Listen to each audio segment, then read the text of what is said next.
Hello everyone, this is Mr.arorora and today's episode we are continuing on creating our D&D miniature from Battle Maze 40 million. So let's get to it. As you can see, last episode we created our basic shape and basic model. Now we are adding details and subdivisions. Now, as you can see, applying subdivision surfaces is going to create so many vertices, faces and other things. So we can either apply that or don't do that. Right now, I choose to apply it, then deleted some edge loop cuts. Afterwards, we adjust our weight of our vertices, then we add solidify modifier to give it more shape. We need to curve some places for our leg to bend, and in realistic setting, we need to have space so that our limbs can move easily and freely. Now, after that, as you can see, I added some modifiers to our vertices, edges, to shape them and bend them. Now, as you can see, it looks much better at this moment. But in this today's episode, we're just creating the silhouette and continue on what we are left to do. So, yes. Now, let's adjust our color, front plate of our chest, and let's add a subdivision surface modifier, but don't apply it. Not yet. Let's add some cuts here. As you can see, the video is speeded up forward and I'm lip syncing right now. Big reveal, isn't it? In order to not bore you guys with too many exposition and explaining, I'm just going to fast forward while explaining what I did here at the moment. So, after I created some subdivisions and loop cuts, and even sometimes we need to add manually, but still we need to control our vertices and their placements because we don't want them to going haywire and going to the places we don't want, as you can see.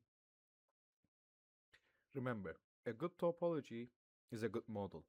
Without good topology, our model is going to suck and suffers because of that.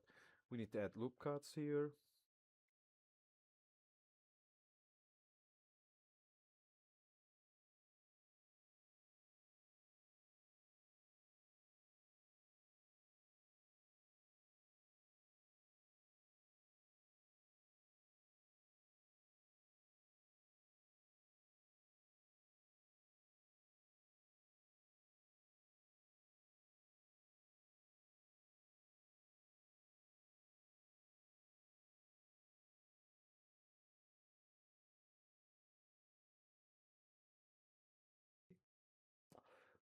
But at the moment I am using the wrong tool.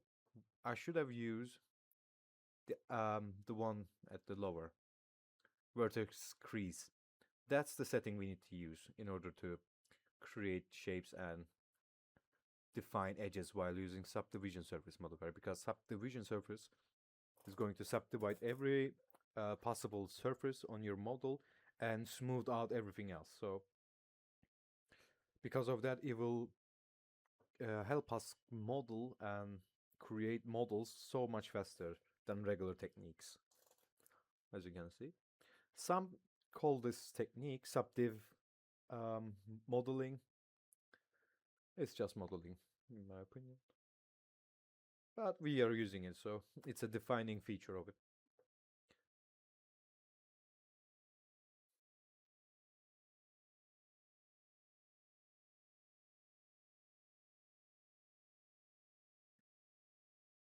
As you can see, I'm not adding new loop cuts or changing things there drastically. We add details to our characters slowly, then we can build up more details in order to protect our shape and make our lives easier. Otherwise, it's going to be much more on hassle. We don't need that. So as you can see, I use the right tool here. And we added another loop cut here. As you can see, I'm just creating loop cuts here and giving them more characteristics and more places that can hold on to. As you can see, now I'm going to add 2 more loop cuts there and it will look much and much better. And even though it looks good now, it will be much better. And when we expand our sphere and adjust everything else and realign them, it will take the shape we want. As you can see, we use crease modifier. From now on, we use crease modifier to define our edges. While we do that, we need to be certain and we need to be careful of where we crease because we don't want random creases and random edges on places that shouldn't be. And if you follow my other tutorials, you will see we are using same tools more often than we are using something new. That's the thing. You need to learn the main tools of modeling in Blender before you create anything else. I tried to extrude a sphere there out of there, but I decided not to do that. Not yet. As you can see, there's always some, how can I say it? Saving grace while modeling like this, because don't restrict yourself while modeling. That's what I want to say, because if you restrict yourself, it will create so much issues while you're modeling. At this stage, you're not creating an exact copy. You're using the references to guide you because you don't have a specific model at the moment.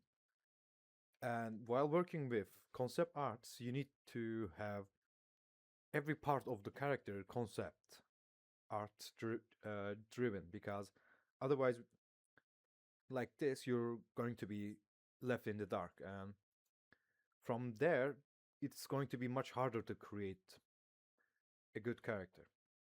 Now, as you can see, I'm giving our character a straight back, adjusting our color,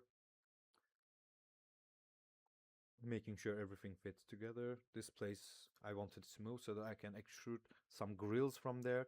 What I had in my mind is I'm going to use these as reference, the images behind the character, but I had the idea of turning this guy into a little bit of a crusader styled armor. You know, the Mark II pattern, I guess, the crusader armor from Horus Heresy. So I'm inspired to do something like that, a crusader style a blood angel. So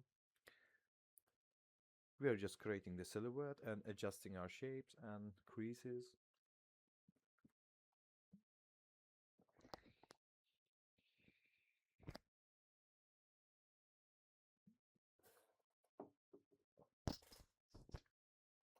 Right now you can see we are fixing our shoulder pauldron. The last episode we left some um, triangles there, so we're fixing that, and also we're creasing up the edges and using other tools, for example smooth tool, to smooth out and equally divide the mesh so that we can work on it and get into it much easier.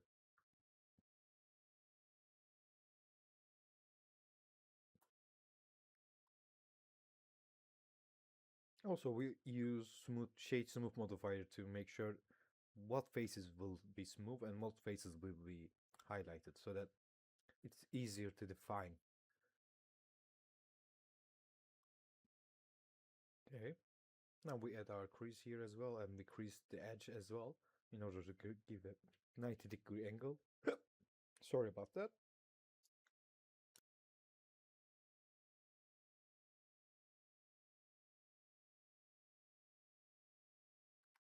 As you can see, we are using this smoothing tool, and we're going to make sure these are aligned with the axis with y-axis and z-axis so that it looks straight as possible. Resize and realign it as always as possible. So because I'm going to make a crusader style armor, I want my front to be straight and menacing. Also, during the heresy, there are some conspiracy that happening that causes loyalist space marines to not get new armor and do not get any parts to fix them, so they use um, mounting bolts and old armor pieces to fix their armor and use external cabling. So I'm going to add that as well. So I'm basing my character from after the heresy. And this character is going to be a, what's the word for it? Death Watch character. So I wanted to honor Isman Free Massacre and other stuff. So my character is going to be much more unique style than standard issue Space Marine. And because of that, and also my character is a Death Watch Marine at the current setting. So because of that, their armor is going to be a little bit more unique than regular Marines because they're allowed to use Xenotech and other stuff on their armor. So I'm justifying my modeling style at this point.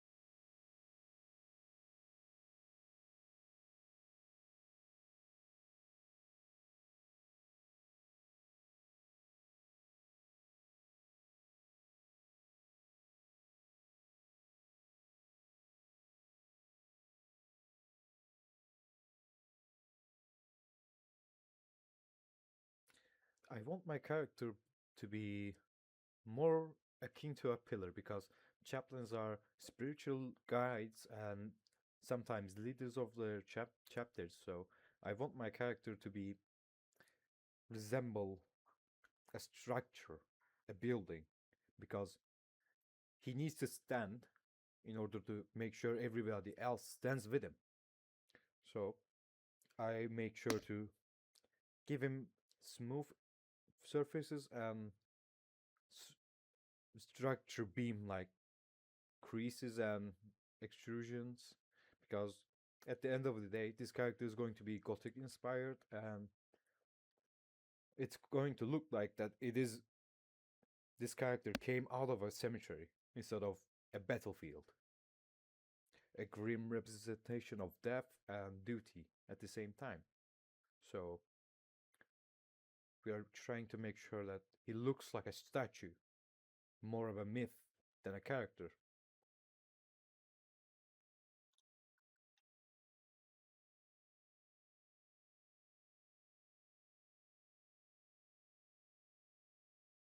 What I'm doing here at the moment is I thought I should create a skull for the knee pads, but instead I'm going to create line main like extrusions here. Then at the end of the day, I'm going to put skulls right between there in the middle of the knee so that it has a color. And usually in Warhammer and settings like this, the model doesn't make sense long as it is cool. It doesn't need to make sense. We can justify its existence long as it looks cool. At least what I understand from what I see, or many people's interpretations. And people like cool looking dudes, so who am I to blame?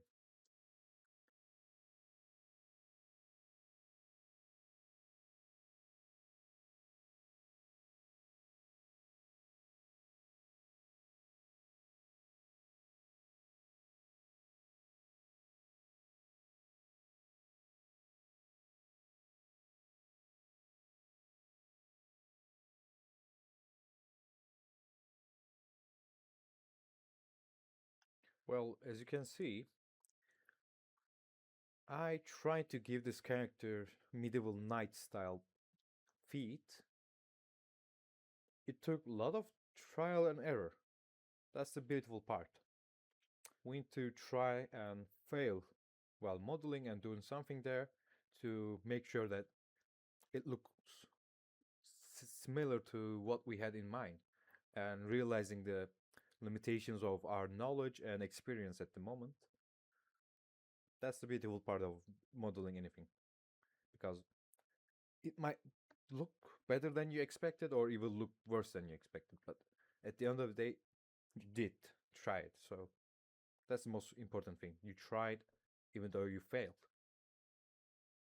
And a failure in your eyes might be a success in somebody else's vision as well. So always remember that not everything is a failure, because at the end of the day, it's a learning curve and a lesson to be learned.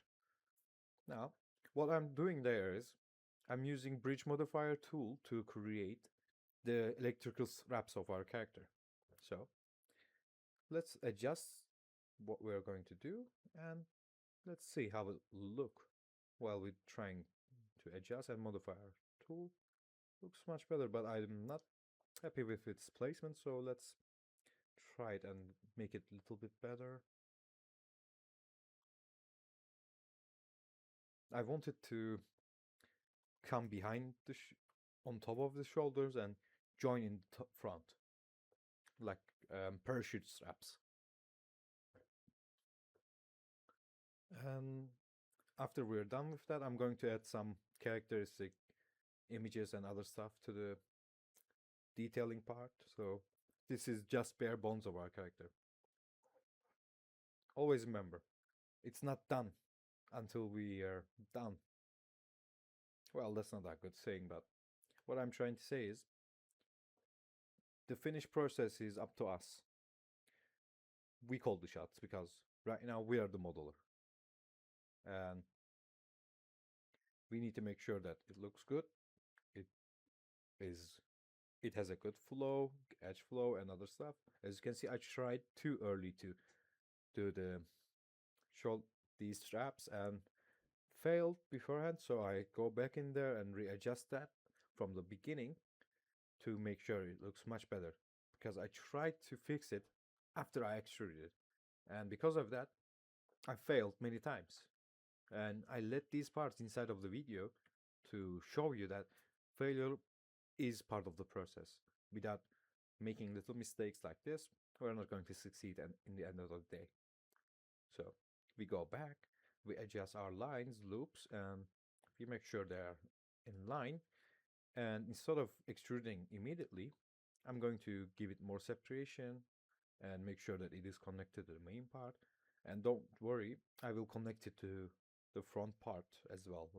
I'm going to merge its vertices and adjust it. But at the moment, I'm just creating the silhouette and shapes so that it resembles the character I want and what I have in mind.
Even now, our character is started to look like a space marine with these extra details and other stuff. And if you're satisfied with this kind of model, bare bones kind of model, it's okay. But I want to make sure that this character looks legendary, and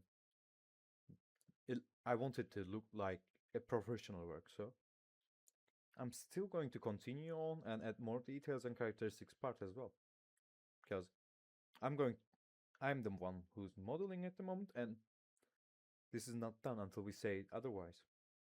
So remember, you're your own boss, long as you're working on your own project until you learn and do commissions for anybody else. Do it until failure. Try it, experiment with it. Otherwise, you're not going to learn anything from what you're doing. So you will see what I'm trying to do here is I want to create some um, grill part here, and that's what I mean by a fortress like a character, because I want my character to look like a fortress and have window parts, little extrusions, balconies, stuff like that, like a titan. Because the character of Chaplin is a bastion of morality. I'm not saying Chaplins are good guys, not at all. They're horrible people. But in a horrible universe, you need horrible people to keep worse things from happening and falling onto your shoulders. So, like the saying said, when you see everything as a nail, you need a hammer to pin them down. So, this character is something like that. As you can see, we are trying and uh, finding the perfect way to go about our day here by trial and error. Because if we give up too early, we will not succeed in the future as well.